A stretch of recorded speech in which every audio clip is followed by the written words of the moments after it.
Dear Diary, it's your boy Koi. I look horrible right now. I look absolutely shocking because I'm sick. I've noticed that when I work a lot of night shifts, my immune system start to not be as effective anymore, and I get sick more easily. And yeah, I don't know what I have at the moment. I have a cough. My throat is so freaking itchy. I have swallowed like 20 cough lollies already. It's horrible, man. Maybe I have another COVID. Anyways, yeah. I remember yesterday when I was walking to work, I saw this lady in her car. She was brushing her teeth. And we accidentally made eye contact. I thought it's amusing to share it. Someone brushing their teeth in their car. I've never seen that before. It's kind of awkward. It's like, I didn't know what she was doing. She was like, I looked at her, I'm like, what the hell are you doing, lady? And I realized, oh, she was brushing her teeth. Yeah, I was driving. I had to get out of the house, you know. I don't have to work night shift tonight, but I was laying in bed the whole day. I was sleeping, not really awake, but also not really asleep. I was like in a vegetative state, like a zombie, just laying around, my head spinning. And I told myself I had to get out, but look at this weather, it's miserable. What can you do? When you wake up, it's already getting dark. Welcome to my life. I was really cheerful a few days ago, but now you see how my mood changes so quickly? And that's life, man. I don't have it all. I don't have it figured out. I'm just showing you guys the process. I'm just showing you guys the thought process, really. How I process these things in my life. I'm not trying to teach you a lesson or anything. I'm just sharing. I don't even know the point of these videos, man. But yeah, I told myself I had to get out of the house. I can't be laying in bed the whole day until my official bedtime tonight.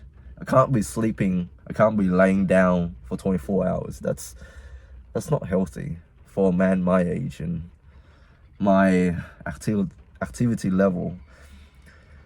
But yeah, I gotta cut myself some slack because I'm kind of sick at the moment. My immune system is down.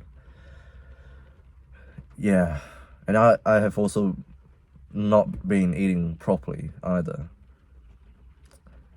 I'm not exactly healthy, to be honest, when I work night shifts. I'm not denying that. I need to eat more fruits. I'm lacking in vitamin C and vitamin D. A lack of sunlight. Yeah. Anyways, the year is almost over.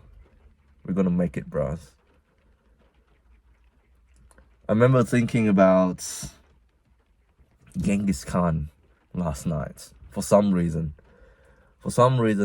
he popped up in my mind. And Genghis Khan, for those of you who don't know, he's probably the greatest emperor out there.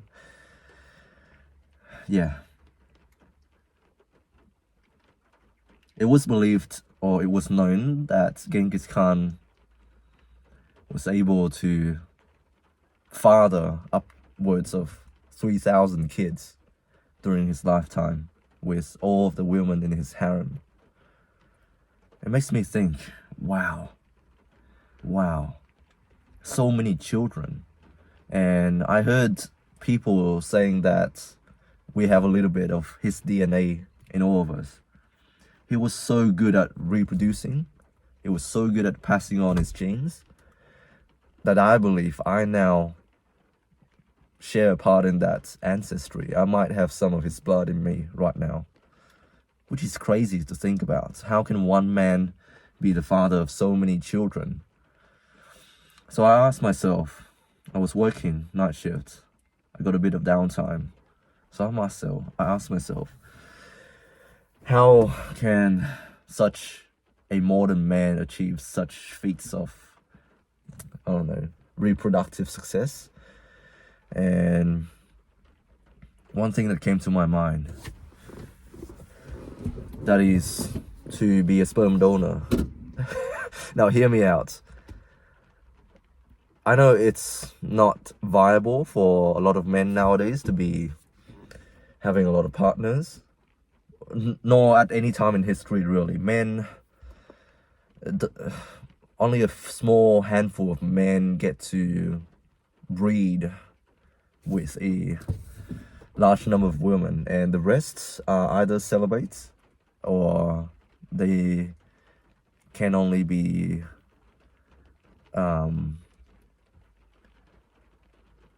the father of only several children whom they share a monogamous relationship with their partner.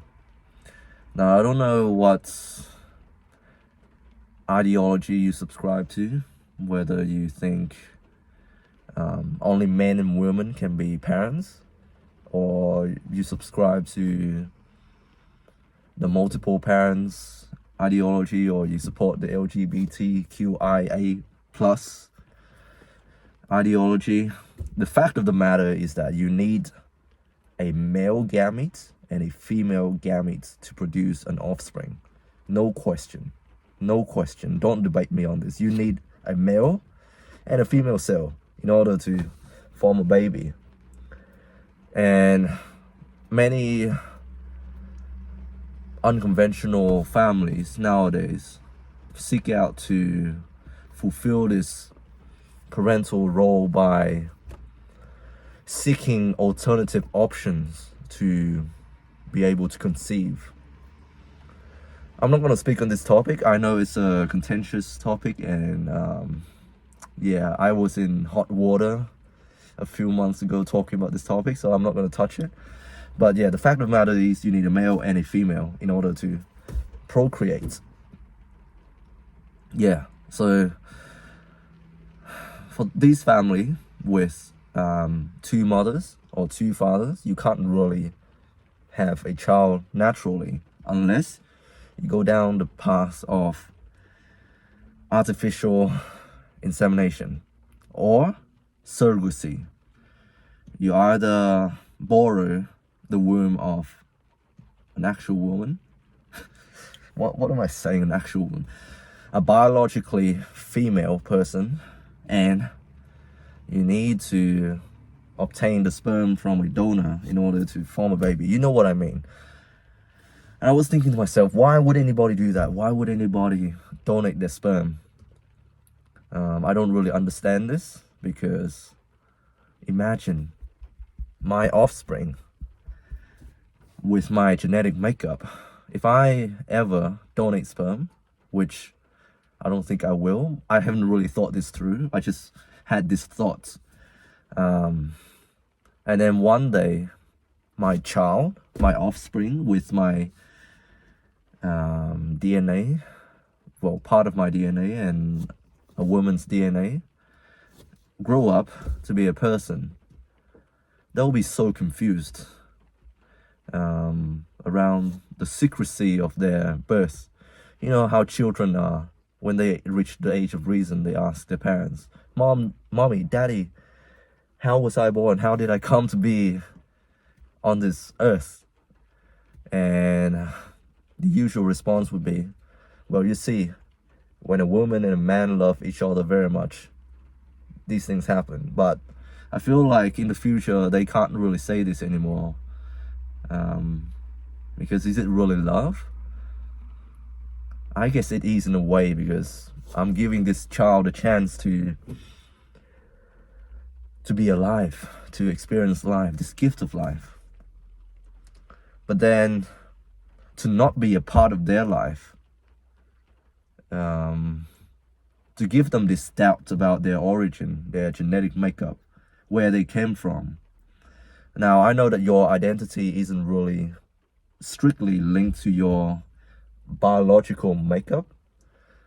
Cultures does influence your identity, the environment that you're in does influence your identity. So your parents do play a major role in how you are raised. So the people that take care of the baby will have an impact on their identity also. But there's no denying that your biological makeup does play a role in how you make sense of your identity. And I feel like if I were to willingly create a life and then to not be a part of this offspring's life, and to not be a part of this person's life, I would feel guilty. I am denying them the knowledge about one of the most fundamental things about themselves. Sorry, I'm not really making any sense, but I think for me, I just feel guilty if I were to. Yes, I know I'm giving these couples a chance of being a parent one day if they receive my sperm and receive the egg of another woman, or if a woman in that relationship received my sperm. Yeah, they will get the chance to be a parent, and it is a wonderful thing. It's a magical thing.